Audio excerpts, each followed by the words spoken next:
I'm Dr. Bill Richards from the United States. I'm a psychologist with training in comparative religion and psychology of religion. Well, I've been doing psychedelic research over a period of more than 60 years now.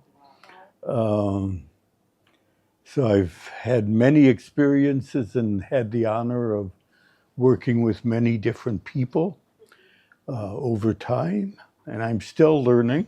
As I outline in my book, there are implications of this research frontier for medicine, psychiatric care, if you will, psychotherapy. There are also implications for education, of just learning about other states of consciousness. And there are implications for religion, that this can tap into some of the profound states of consciousness that in the world religions we call revelation. So it's a multidisciplinary area. And it's so much more than just giving a drug to have an effect. It's really the study of human consciousness, the mystery of what we are. And that's immense and immensely fascinating, important, germane to our own development. Karl Jaspers, the German existentialist philosopher, always said, man or the human being is more than he or she knows. And in psychedelic research, we discover that that's profoundly true.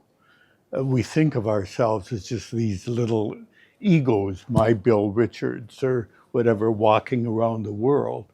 But within our consciousness, we have access to other worlds of experience that are profoundly meaningful and perhaps can facilitate creativity and a more compassionate world, really, if we learn how to access them and implement the insights from them in wise and responsible ways. There is no such thing as the psychedelic experience or the meditative experience or the revelatory experience or whatever. And these alternative states of consciousness that we human beings encounter now and then are triggered in many ways, sometimes in meditation and creative activity, in the runner's high, in natural childbirth for women, in sensory isolation or sensory overload. All of a sudden, these other worlds open up that we never knew were there, okay? And psychedelic drugs are powerful catalysts, tools in accessing these inner worlds of experience if they're used intelligently, okay? So when I take a psychedelic, I'm kind of unlocking a door, if you will, giving access to all these different inner worlds. And some of them are just kind of amusing, the so-called tie-dyed t-shirt effect. Okay, colorful, interesting, but not life-changing, you know? A little more dosage, I might get into personal psychodynamic material and tumble through some of the grief and guilt that I've been holding inside myself. Accelerate psychotherapy, healing. But we wouldn't call that religious or spiritual, but it's helpful. And it's a wonderful tool for the mental health professions to have in the future. Go a little deeper, and we come to what Carl Jung called the collective unconscious. This world of gods and goddesses and ancient civilizations and precious gemstones that people see with closed eyes very, very vividly and are awestruck by, angels and demons. And where does that stuff come from?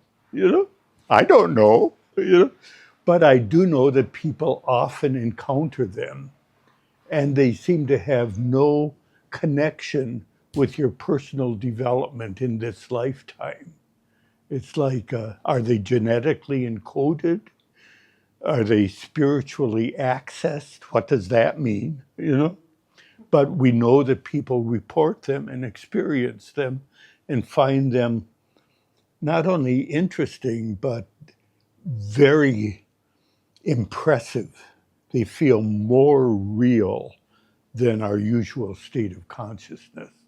The vision of the Christ, bodhisattvas, the Virgin Mary, Kuan Yin, Fatima Zahra, whatever, you name it. There they are. They're in us somewhere, you know? It's a brief episode in the book of this narcotic addict who had been very culturally deprived, imprisoned for drug use in early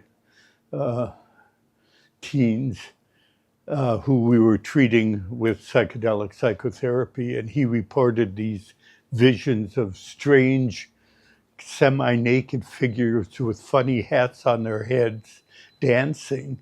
He wasn't sure what that was all about. And then he came across in a follow-up meeting a book of Hindu art in our reception room. And he came running into my office. This is what I saw. This is what I saw. You know, and it was the dancing Shiva. It was Vishnu. Yeah. How did that get in his mind? Where did it come from? You know? Or maybe he saw it in a barber shop looking through a Life magazine one day, but still, that, why would it show up in a psychedelic session for him? You know? So it's amazing what is all that is within us. There's more than we'd ever expect, you know. But then to continue this framework beyond the visionary archetypal realms within each of us, apparently, there's a state we call the unitive mystical consciousness. The Protestant theologian Paul Tillich called it the ground of being. Hinduism calls it the Atman-Brahman unity, the drop of water of the Atman merging with the ocean of Brahman, okay? But it's this feeling of participating in a state of consciousness beyond time and space and substance that we call eternity in religious language or infinity in mathematical language. And it's impressively meaningful and beautiful and feels, again, more fundamental, more real than our usual state of consciousness. So when this happens to a person, whether triggered by psychedelics or in some other way, there's this feeling of knowing. Jeremy Narby, an anthropologist, says, once you've seen, you cannot unsee. That there's something indelible. And that's why in the book, I use the word knowledge, sacred knowledge. It echoes with William James, what in the Varieties of Religious Experience, where he calls it the noetic quality of mystical experience. It's not thinking in the usual sense, but it's like people talk about beholding truth. Well, that's pretty subjective. But what makes it scientifically respectable, if you will, is that many, many different people with different belief systems, different orientations, pious religious people and good, honest atheists, all report essentially the same thing. So there is kind of a validity about it, that all is one. And then there are intuitive insights, such as the reality of, choose your word. Many people say God. Some would prefer to say ultimate reality, or choose your word, but something incredibly real and wonderful deep within us. It's really real, okay? And then with that comes knowledge of the basic tenets of really all the world religions. The reality of the sacred dimension, the immortality of the soul. In that state, it feels like immortality is obvious. Within what we call mystical consciousness, which is now a scientific term, believe it or not. You can find it in the Journal of Psychopharmacology, okay? It's not fortune tellers with turbans, It's a state of consciousness deep within the human mind that we're just beginning to tap more regularly and have access to, really. In that state of knowledge, or state of consciousness, there is knowledge, but there also is emotion, especially love. One of the classic mystical insights is that love is a creative energy at the very core of human consciousness. Hard to put into words. You may know in Dante's Divine Comedy, the very last line is, "It is love that moves the sun and other stars." That there is this ultimate love. And there's often, in that state, there's a sense of joy, playfulness, peace, connection.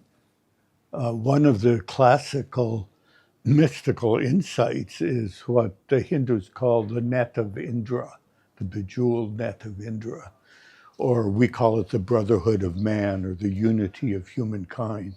That if you go deep within the human psyche, we are all connected in a great unity. We are brothers and sisters of one another, whether we like it or not, And then we forget that in everyday life, okay? But this sense of connection within the great unity is central to really all the religions of the world,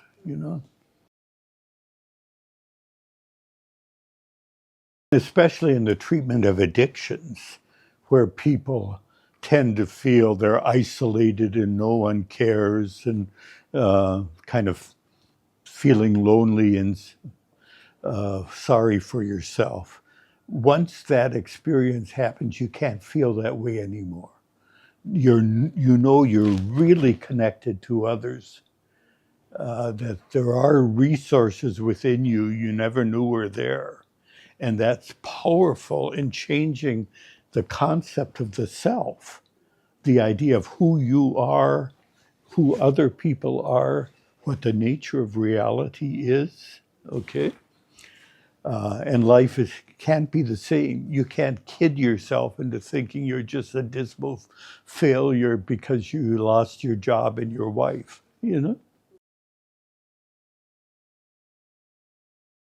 Believe it or not, I was once 23 years old, and I was studying at the University of Göttingen in Germany. And around the corner from my dormitory, they were experimenting with some new drug that was supposed to evoke memories from early childhood. And I thought that sounded interesting. So I volunteered, and they asked if I got drunk very often. I didn't, so they led me to this basement room, gave me an injection, and left me alone. We didn't know about supportive set, and it turns out that the drug they gave me was psilocybin. But I didn't even know what psilocybin was at that time. I hadn't even heard the word psychedelic. What happened in my field of consciousness was one of these classical mystical experiences.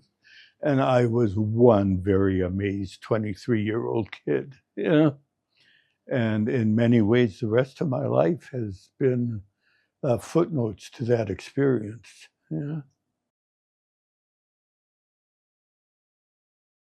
These drugs have been around probably since the dawn of man, certainly to what, 9,000 BC or whatever. And they emerge in cultures and they get suppressed. And they emerge and they get suppressed, like mushrooms growing, okay? And now they're emerging in the early 21st century. Are we smart enough to integrate them wisely into our society? Okay, I hope we are. But here they are. When they resurfaced here, first of all, they were just looked at as drugs. You take them and something happens. And when I was a student in Germany at first, the medical emphasis was on investigating whether they would help us understand schizophrenia. Because and it was believed, especially in high dosage, that it made people psychotic. They had panic disorders, paranoia, confusion, you know. But there was no preparation, there was no guidance, there was no support offered. It was just viewed as a drug effect. And then when I was there, I helped foster the discovery in Germany anyway, that the context, the relationship in which you receive the drug is incredibly important. So you feel safe and you can choose to dive into your mind and explore it. And that's incredibly important, that you feel that sense of, we call it interpersonal grounding. If I can trust you, chances are I can trust my own mind, okay? Instead of, well, I'm taking this drug and we'll see what it does to me, okay? That may well make you psychotic, confused, panicked, okay? But if you enter into the mind, and maybe you've learned some techniques of navigating in meditative states, confronting something that looks threatening instead of trying to escape from it, okay? Turning off the intellect of trying to put words on everything right away, but to just experience, explore, confront, receive, accept. If that's your mental set, chances are something very valuable is going to happen that you will remember. But people have to know that and be prepared for the drug to be helpful, you know? Just as an example, perhaps there was a significant loss 10 years ago. Someone you love died and you locked up the feelings and got on with your life, you know? But that grief is still causing muscular tensions and depression. And you go into your mind and there it is. Now, reliving that grief that should have been expressed many years ago is painful, okay? All of it, we don't like to sob and scream, you know? And yet, once you get through that turbulence, there's a sense of inner peace, strength, muscular relaxation, decreased depression, okay? So yeah, you may fear that experience, and yet it needs to happen for you to be a more healthy, self-actualizing person. The psychedelics seem to be entering our everyday world in medical contexts and more also in religious contexts. Ayahuasca using churches, for example, the peyote use of Native Americans. And they're both worth exploring. They're both developing.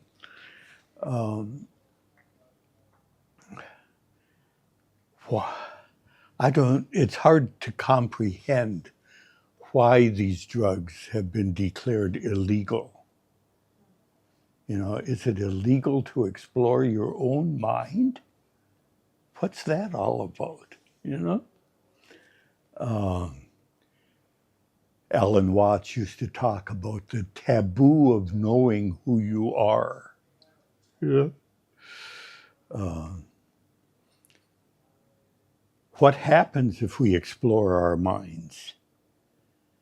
Well, some people become very creative. The Steve Jobs of the world. People who become more creative and insightful because of the insights they find in alternative states of consciousness. Okay? But clearly there are many people who have taken psychedelics who have not made contributions to society that we know of. And we used to call them hippies. And our image of them is just kind of dancing and wearing beads and growing long hair and being silly, you know? Maybe some of them had profound insights and others didn't know how to use the psychedelics. One thing we need really is for well-trained, articulate people to experience psychedelics under ideal circumstances and write about their new insights, okay? That could be seen as the educational use of psychedelics, not necessarily to treat your depression or your post-traumatic stress disorder, though that's great if you need that treatment, but also just to become more creative, more insightful, more loving, more compassionate as a human being, to develop spiritually and personally. I had the privilege of studying for a year with the psychologist Abraham Maslow. And, you know, he talked about self-actualization, kind of developing ourselves.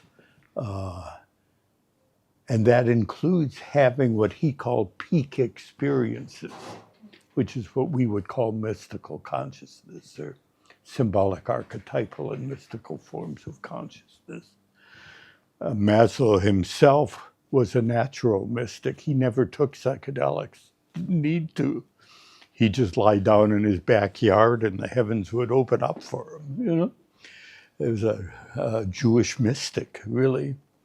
But he was also head of the American Psychological Association and developed the psychology department at Brandeis University. He was a very creative person.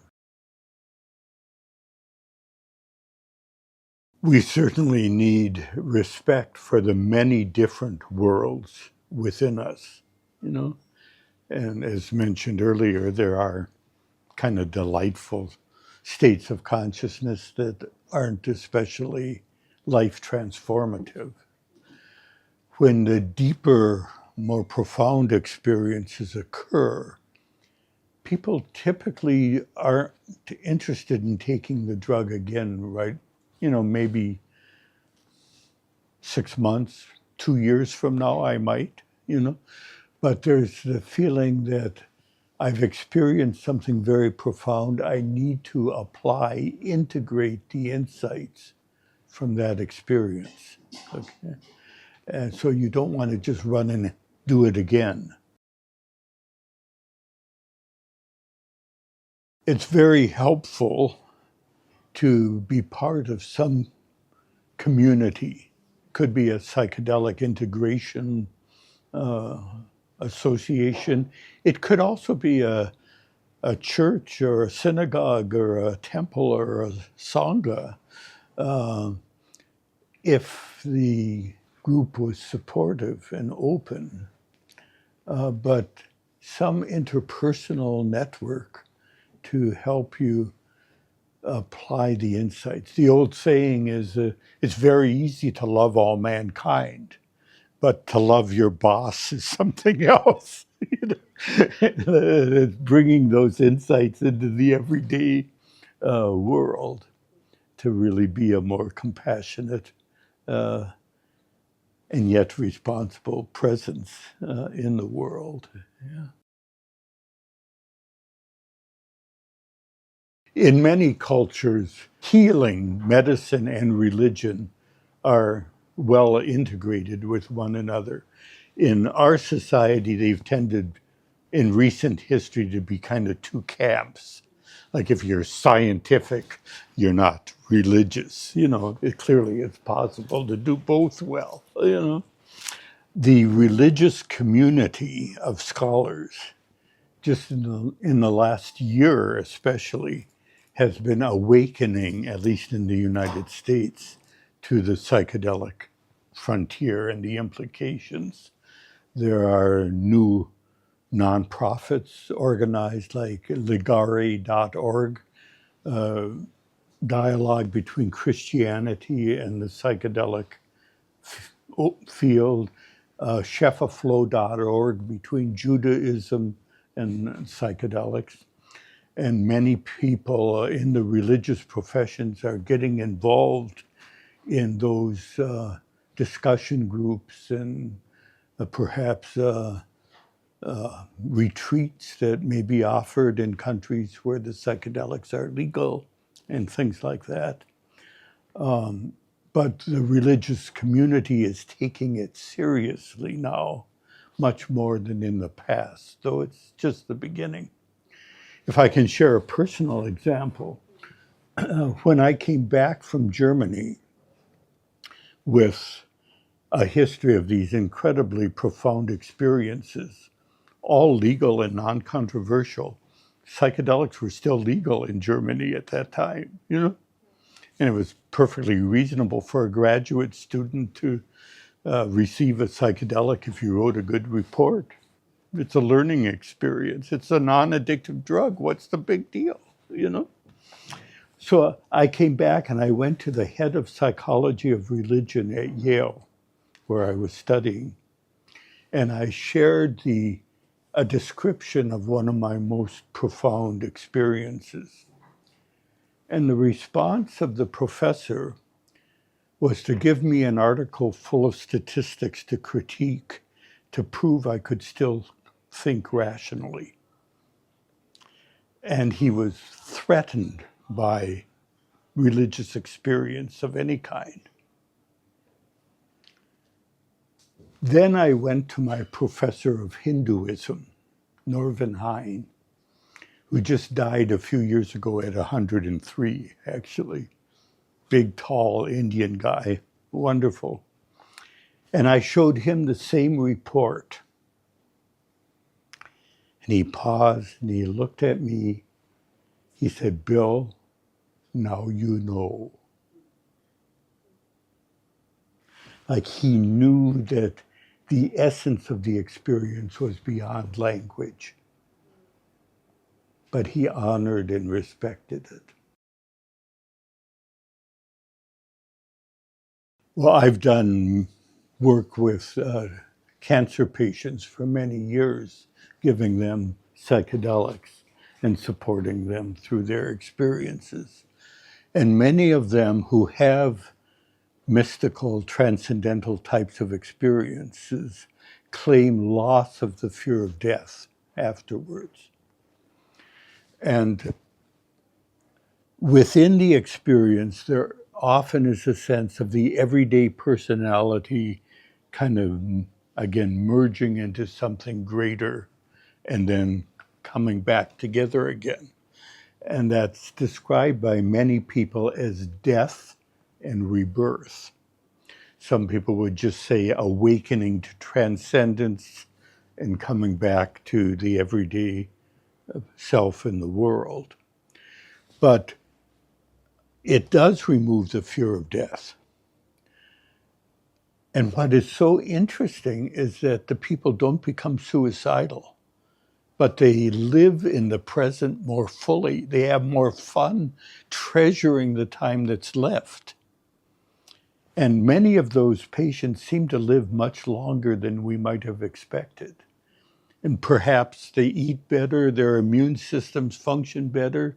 Instead of lying in bed feeling sorry for themselves, waiting for the next dose of pain medication, they're off having vacations. They're enjoying their families and friends, you know? And they're living until they die. And it's beautiful to see. You might think, oh, gee, how can you work with people who are dying all the time? That must be depressing. But no, it's not depressing. It's joyful.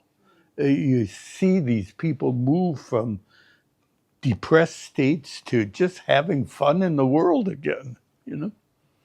And it's really quite wonderful. I think that's probably the first application of psychedelic therapy that will be legal, endorsed, using these drugs in palliative care to help people live more fully. Why not? My wish is that it expand, and it is happening. It's going on in all kinds of different countries and universities now. And that it expand responsibly and carefully and ethically. And so far, so good as a whole. And eventually that we move out of research into social institutions. Why shouldn't you be able to go to a retreat center, be medically screened perhaps, you know? How big a risk is it for you to take a psychedelic? You know, if you've been psychotic or have psychotic relatives, you might want to use other modes of exploring consciousness or do more preparation than the usual person, you know. But for most people, these drugs are incredibly safe when they're used wisely, intelligently, you know. And let's integrate them into society. Let's go on weekend retreats where we can receive them under ideal circumstances with preparation, skilled guidance, skilled use of music during the action of the drug, perhaps, and initial integration, taking the insights and thinking, how am I going to apply them in my everyday life? You know? And then there's long-term integration that we call personal spiritual development that goes on forever, you know?